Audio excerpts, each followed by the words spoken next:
So I've decided to try these. These are Pioneer TSG 460s. I got these from Best Buy. It said that they fit the car, and I'm hoping that they're a little less in depth than the kickers were. So I'm going to take them out and I'll try them in on my spare door. All right. That is perfect. And believe it or not, even these line up, and that is sitting perfectly flush in that hole. That is going to be beautiful. So yeah, so those lined up, so I don't even need the adapter plate. So if you were looking for speakers, and I think these were $60 just as much as the kickers were. I wish I probably would have gotten these for the back too, since these are a little bit bigger wattage too, but the kickers are already in. It's fine. All right, one door handle in.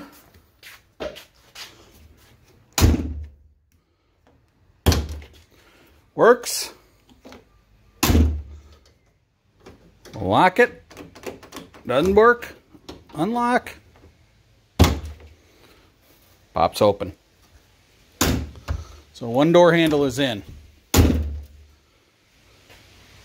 We're going to work on the mirror now. We'll see how this goes. So mirror is on. Nice and solid.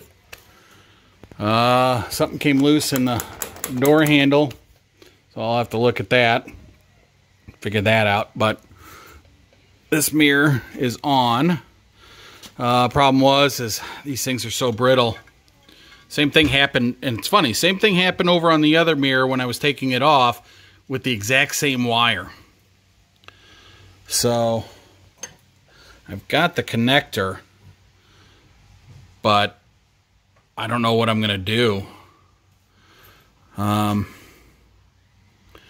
I'm going to have to figure that one out. Might just have to jump it after the connector, but we'll see. All right, the mirror is in. I ended up just jumping that. I should have shown you, but what I ended up doing, I can tell you. I should have shown you, sorry. But I left the connector on there. And then I use these.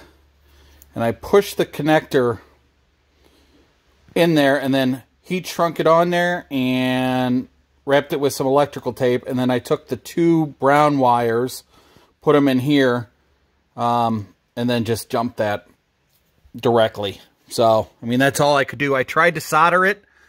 I tried to heat shrink it on. And once I got it into the connector, it pulled out. So, I just wired it up directly. But if I ever need to take it apart, I could just pull it off and take it apart. So it's not that big of a deal.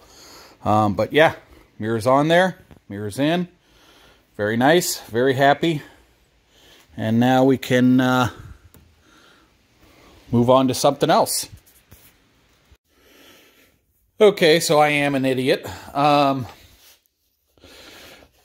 You know, part of these videos are showing you things that I do wrong as well as the things that go right. So I had put this on wrong, and I'll show you that it was wrong. And then couldn't get it to fit. Went and looked at the directions again. And now I know why. Because I assume that the rubber part goes on the outside, but it doesn't. It actually goes on the inside, and the velvety part goes up towards the top. So, and then you'll also see that I have a gap, because I ended up having to cut this. But I was able to stretch it a little bit more around and get that gap closed up. So you can see, I mean, there really isn't a gap at all. And that's in there pretty good. So I'll go ahead and put that back in the car now and let it seat and sit and do its thing. But yeah, sometimes you do things wrong or you do things right, and I got to find actually new clips for these because these kept falling out. I think they were just a little bit too small. See how easy they come out? So I got to see if I got some bigger clips or if I can maybe spread those out maybe a little bit. That might be the key. Maybe I could spread them out. So we'll have to work on that. All right, so I got this seal from only $9.44. Actually, not happy with it. So I went online, followed their directions. This is the stuff that they said they used. You put a little bead around. Well, the problem is when that silicone's in there, all it wants to do is just pull right up and off the track. So there's no real way to get it to stay on. So now that the silicone was in there, I was stuck. So what it forced me to do was to cut it and try to stretch it around. But once again, every time you stretch it, all it does is want to just pull off because the silicone stuff is so slippery. So I've got a little gap back here. I guess I'll try to fill it with silicone. But I need this to dry enough for the silicone to dry and hopefully harden and keep the stuff on there. And then I can put it on the roof, clamp it down, and hope that it does. But if I push it down, it just pops right back up. I'm really kind of not happy with that at all. So, little disappointed in this. But, I mean, I'll just keep working it. Maybe as the silicone dries, it'll do a little better. But, yeah, I wasn't real happy with this. But see, this is what I'm talking. I just pushed that down and it just popped right back up. How is that supposed to seal if it just pops back up because the silicone is too slippery? I don't know. Maybe I'm missing something. Maybe somebody could tell me. But I have no idea. That just doesn't seem to work. And I'm afraid I'm going to ruin this rubber by keeping the clamps on. But if not, I'll find another sunroof seal. But I thought that this would work. And, you know, I bought all my other seals and everything from them and kind of disappointed in this one. Okay, I understand it's supposed to be tight and everything. But it's like it doesn't even fit.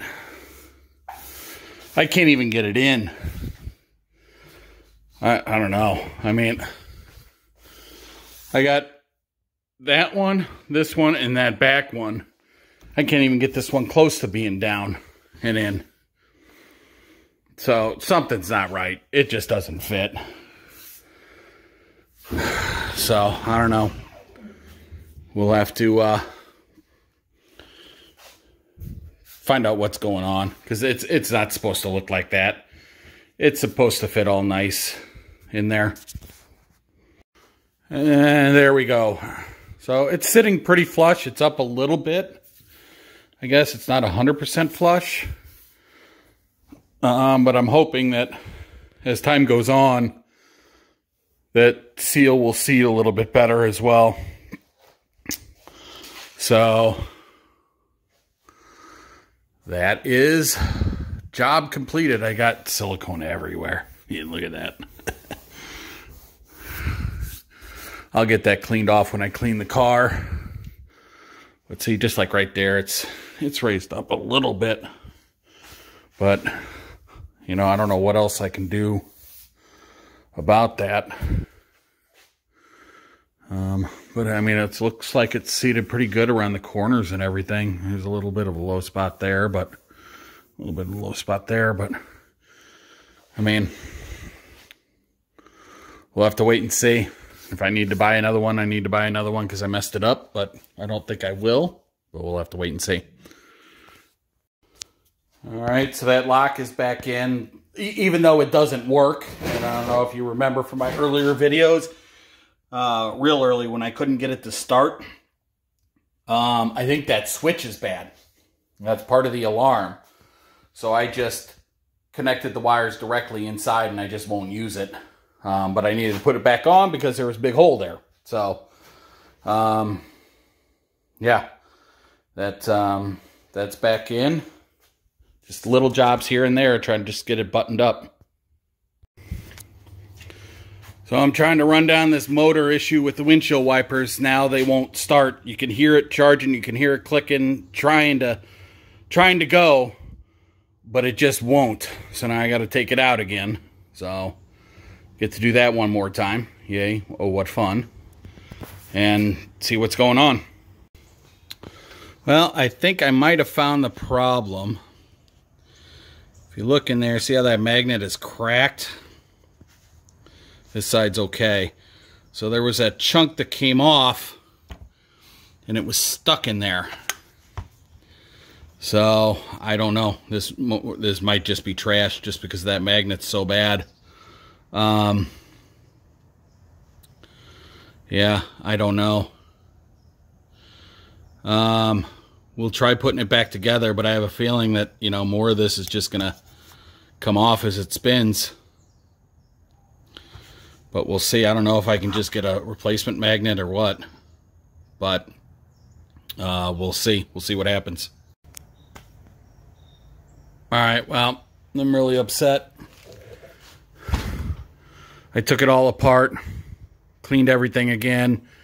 You can hear it trying to click, and it won't do it. I don't know what's wrong with it. So we're gonna set it aside. We'll have to see if we can find a used one somewhere that works. But that's really upsetting because I had it working and now it doesn't, because that magnet, and I don't know, maybe it bent something inside, and you know, the thing does not turn as smoothly as it should. So I mean, something could have gotten bent in there, but that's a real bummer. But we'll just keep working on things we can work on, I guess.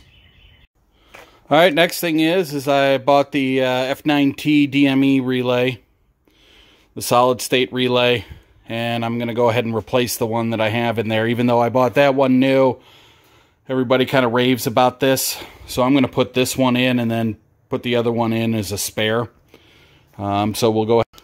Okay, so just put the F9T solid state relay in. So then I plugged my battery up and I could hear the fuel run in because I already had it on the accessories and it fired right up. Next thing to go on is this throttle response cam. Alright, well, that is in. That was harder than I thought it would be. Putting that in was easy. It was adjusting the cable, so there's just a little bit of slack in there. I think that's fully closed. Yeah, a little bit of slack. But yeah, getting those adjusting nuts, that was a pain in the butt. But it's in.